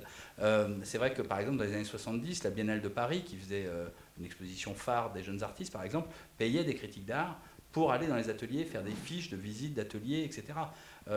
À Montrouge, par exemple, j'essayais, moi, c'est pas que j'essayais, j'avais organisé que tous les artistes qui exposaient, et non pas uniquement les lauréats, par exemple, aient un texte critique écrit sur leur travail, dont ils avaient ensuite l'usage libre, ensuite qui était traduit en anglais dans les dernières années. Et au départ, ils avaient même, on leur imprimait 300 exemplaires d'un petit livret avec leurs textes, leurs images, qu'ils pouvaient distribuer. Voilà, c'était une manière de dire au moins tout le monde repart avec quelque chose. C'est pour ça que je posais la question tout à l'heure à Colette Barbier, de savoir avec quoi finalement les gens repartaient. C'est-à-dire d'essayer d'adoucir finalement chaque étape. C'est-à-dire que celui qui n'est pas sélectionné, qu'il ait déjà au moins quelque chose qui a un retour personnalisé sur son travail, et que celui qui est sélectionné mais qui est juste finaliste, peut-être reparte aussi avec quelque chose. Voilà, c'est ça, c'est une manière de ruissellement, c'est-à-dire d'essayer que le prix profite à plus de gens en fait que simplement les trois qui traditionnellement, ou le lauréat ou les trois lauréats. Je trouve que les pistes évoquées tout à l'heure à propos de jeunes créations sont aussi intéressantes. Je trouve que la multiplication, le fait qu'il y ait 35 prix et que les prix se basent sur une rencontre, finalement une volonté réciproque, un désir réciproque, me paraît, par exemple, tout ça, ça ne fait pas des prix parfaits, mais en tout cas, ça me semble être pardon, vous avez raison évidemment, des mesures en tout cas intéressantes, des pistes intéressantes, et montrer aussi qu'on prend en considération l'ensemble des postulants. Je crois que tu voulais réagir, Thomas, non, sur le prix idéal. Non, je pense que c'est très, je crois que c'est très important, c'est très important que les artistes dans les prix. Voilà. C'est tout, c'est-à-dire que d'un coup, ce qui pourrait être un aspect moutonnier pourrait être un peu remis en question, on a un peu plus peur qu'on est un artiste dans le coin. Non mais c'est vrai, j'ai fait pas mal de prix ou je sais pas, c'est marrant de voir à quel point ils ne peuvent pas la même chose, c'est pas du ronron, c'est important en fait. Quoi. Et je veux juste rappeler que c'est important à chaque fois qu'on peut aider quelqu'un, et je voulais juste défendre un petit peu la Ligue Médicis pour dire que c'est un lieu d'énorme convivialité. Au contraire, c'est pas la grande concurrence, puisque après on se retrouve à 16 artistes sans se connaître, et que c'est un peu un jeu de télé-réalité pendant un an, on passe la vie les uns sur les autres pendant un an. Donc au contraire, c'est un lieu de grand partage et de grand passage. Quoi. Et je voulais peut-être citer juste une petite phrase, parce que j'ai ramené un livre que j'aime bien, qui date de 1968, la date de naissance de quelqu'un qui scène. C'est un livre de John Berger, qui était un critique d'art assez communiste, qui est contre Picasso, qui s'appelle Réussite et échec de Picasso. Et en fait, quand tu m'as écrit, ça m'avait pensé à cette phrase que je trouve vraiment triste et mélancolique, donc j'ai envie de la partager. Mais actuellement, l'artiste vivant, si iconoclaste qu'il soit, a une chance d'être traité comme un roi. Mais, étant un roi traité et non un roi qui traite, c'est un souverain détrôné. Merci beaucoup pour cette citation, Thomas. Est-ce qu'il y a encore peut-être une dame? Oui, bonjour, je m'appelle Daniel Flamer, j'étais aussi aux Beaux-Arts de Paris. Je voulais juste aussi apporter un peu mon témoignage. C'est vrai que ça fait maintenant 10 ans que je suis sorti de l'école et je suis justement dans une dynamique, je me questionne pour savoir s'il serait judicieux pour essayer de montrer mon travail, de postuler à des prix, essayer de me faire repérer, essayer de déclencher des choses. Et donc je suis dans toutes ces interrogations.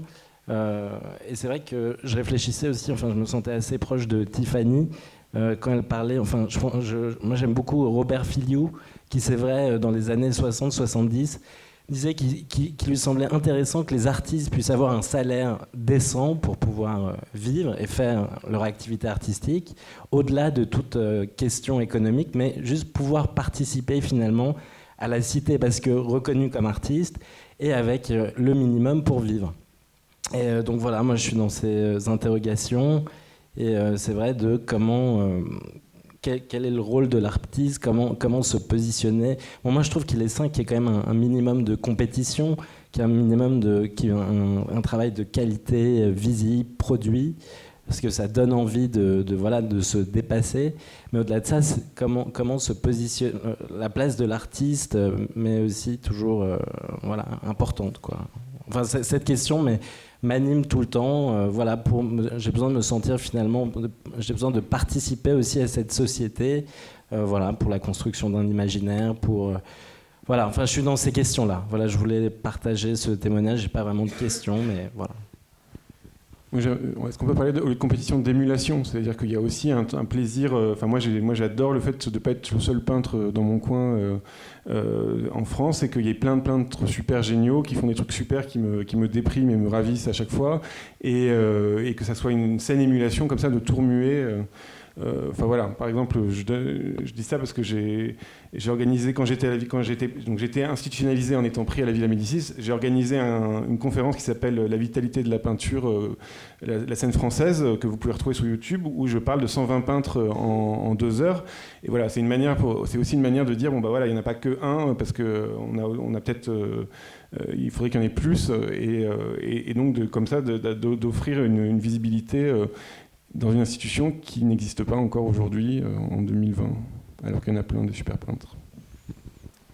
Oui, moi, ce que j'entends aussi dans ce que vous avez dit, et c'était un lien aussi avec ce que j'avais dit en introduction, c'est que on sort, enfin, il y a peut-être un certain désir de sortir d'un modèle, d'un monde de l'art modelé sur le marché, finalement, c'est-à-dire financé par le marché, par la vente d'œuvres, finalement, qui peut-être induit aussi cette forme de compétition et de darwinisme, parce qu'il faut trouver, entre guillemets, le milieu a besoin de sélectionner les artistes qui vont être le plus aptes à produire ces œuvres qui vont pouvoir être vendues. Et finalement, il y a j'entends un certain nombre de voix qui aspirent à un autre monde de l'art qui soit financé par autre chose que le marché et que par des ventes d'œuvres. Tiffany, il me semble que vous avez un petit peu évoqué ça. Oui, bien entendu. Et peut-être que je reviens un tout petit peu en arrière, mais sur la question du prix idéal, ça rejoint cette idée-là. Je pense extrêmement important justement qu'il y ait un modèle autre qui puisse exister pour éviter justement la trop grande importance de cette économie-là dans l'art, on va dire un contre-modèle.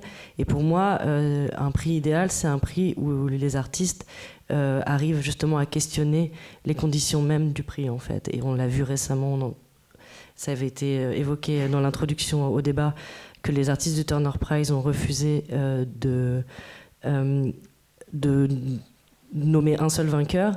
J'ai vu à Genève aussi un prix, donc le prix de la banque BNP Paribas, que les artistes ont refusé de gagner. Ils ont décidé de se répartir le montant équitablement entre chaque personne. Et ce que j'ai trouvé extrêmement intéressant, c'est qu'en fait, du coup, ça a remis en question toute la logique même du prix. Donc, ils avaient invité un jury prestigieux à venir donc faire le tour de l'exposition pour sélectionner les artistes. Et ben, du coup, en fait, la banque était extrêmement ennuyée parce qu'elle était là, mais en fait, si ce jury n'a pas de valeur, vu que ça avait été annoncé avant le jury, pourquoi on invite ces gens ? Et ben en fait peut-être qu'on va plus les inviter. Donc du coup ils ont été l'institution a été obligée de se poser la question. Donc l'école qui a organisé le prix en collaboration avec un mécène privé a été obligée de se poser la question de la valeur de ce prix et de comment on pouvait continuer pour la suite. Pour moi le prix idéal, c'est le prix qui va justement se retourner contre lui-même et questionner l'institution pour lui permettre en fait de faire mieux la prochaine fois. Merci, je crois qu'on arrive au terme de... Jérémy, vous voulez dire encore un mot, et puis après... avec un micro, parce que déjà moi je parle loin du micro, mais si le micro est à l'autre bout de la salle, ça va être dur. Ce que tu disais sur le partage des prix, en fait, des montants, ça me fait penser au modèle coopératif, en fait. Et je me suis toujours étonné pourquoi les artistes ne choisissaient pas plus le modèle de la coopération, enfin qu'est-ce que c'est qu'une coopérative, pour partager des bénéfices ensemble, c'est-à-dire que même se mettre quelquefois en concurrence avec les galeries, le système marchand, mais sur une autre manière. Ça, c'est une piste qu'on essaie de creuser avec Jeune Création, qui est vraiment pas facile, parce que ça induit plein de choses, c'est-à-dire que du coup, c'est partager les bénéfices, c'est partager aussi les investissements, qu'est-ce qu'on met dedans, parce qu'on sait ce que c'est. Hein. Enfin, je ne vais pas vous expliquer ce que c'est que monter une exposition, mais ça a des coûts.